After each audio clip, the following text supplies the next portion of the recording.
Dylan Sider with Kinfolk Carpentry here, and today I'm installing a kitchen, and the next day, and the next day.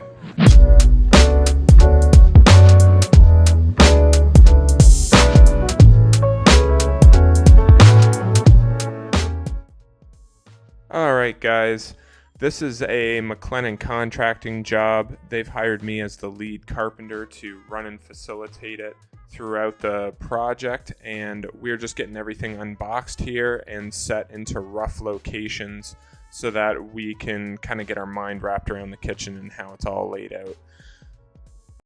Alright, so starting off here, we like to take all the doors and drawers out so it makes it easier to install. Dave, the guy I'm working with, he's writing all the numbers for each of them so we know where to put them, and we kind of put them in rough locations to try to get started. So that's where we're at. We're gonna get a nice laser line and keep on moving. We like to mark all the doors and drawers with blue tape and put the corresponding cabinet on the blue tape so that we know where to put them back after the cabinets are installed. And so right here you see me, I'm measuring up to a laser line so that I know where to start. I like to start at the highest point of the kitchen so that I'm able to shim all my cabinets to that line. And then that gives us a nice level cabinet, nice level countertop all the way around the kitchen. And that corner is the highest spot, so that's where we're going to start.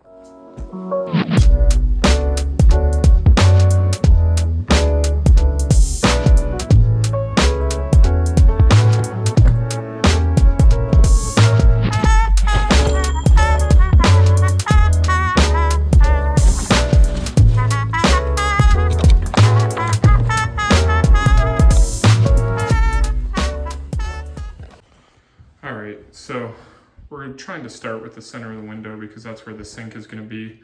We want the faucet to line up with the center of the window. So then we have fillers in here and a filler at the end. So if you center it on that main thing, they're calling for a 4-inch filler here and a 2-inch filler there, but that may vary. If we need to shift that a 1/4 inch, that might be 3 3/4, and that might be 2 1/4.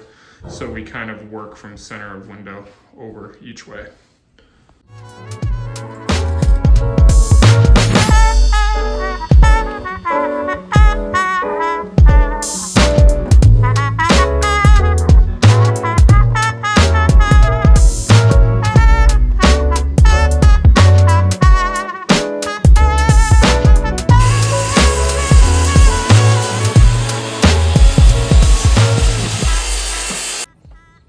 So these are like a pre-made filler.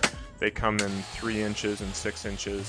So you have to rip them to width on site to kind of fit your space. So that's what I'm doing here. I'm ripping fillers and screwing them to the side of the cabinet before I marry the two cabinets together, making sure that they're nice and flush at the face frame.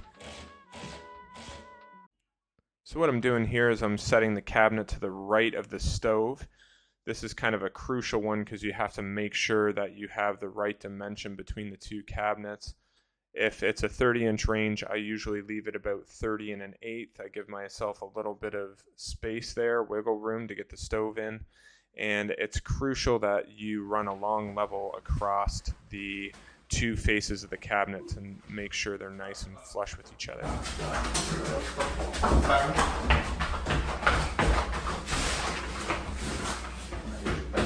Yeah.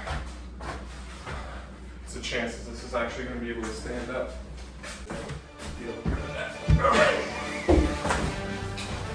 Wait, watch for the J's. Right there.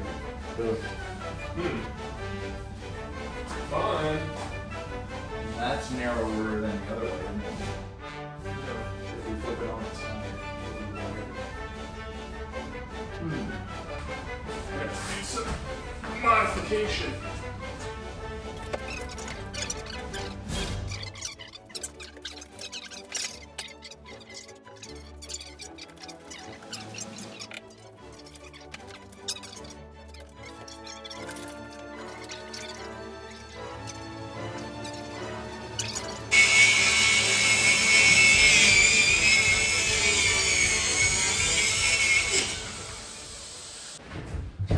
entertained?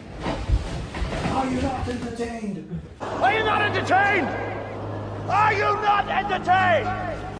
Look at that. Hey! I felt like we were getting more space over here. Yeah. Did we do any? Yeah, you did a little bit of touch up. Painters will get it.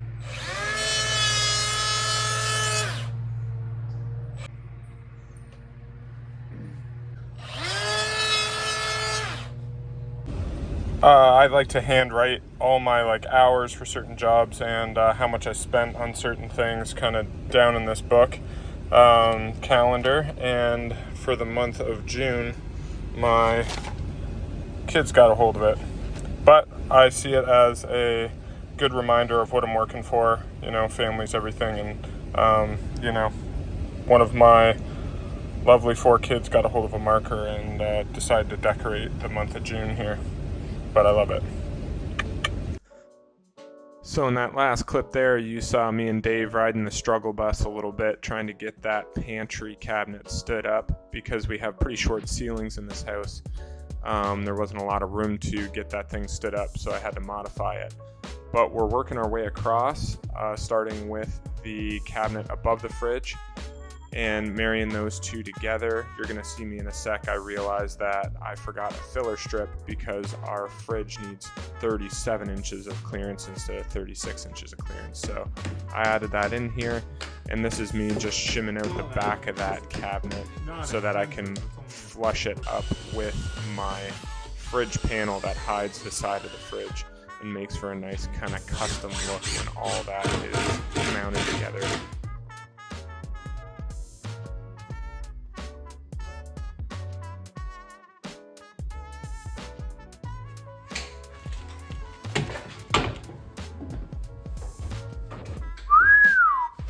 Minty fresh bread tastes much, much cooler.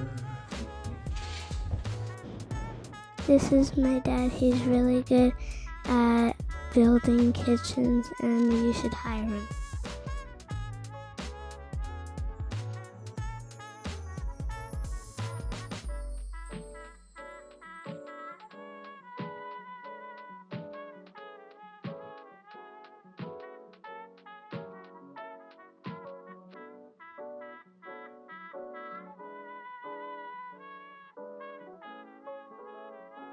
So while I was finishing up the base cabinets there, my compadre Dave was working on the upper cabinets, so we only have a few left.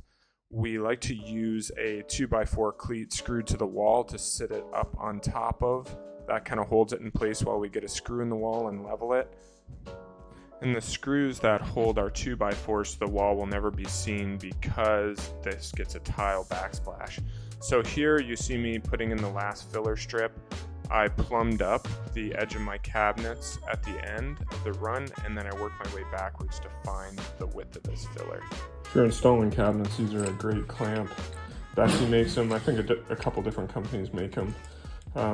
It gives you a pilot hole for a pre-drill, and then you can open that up and put your screw in. These are for face frames, so they clamp them tight left to right, and then this one, this front screw here, actually flushes up your cabinet face frames. So these are handy. I use them quite a bit.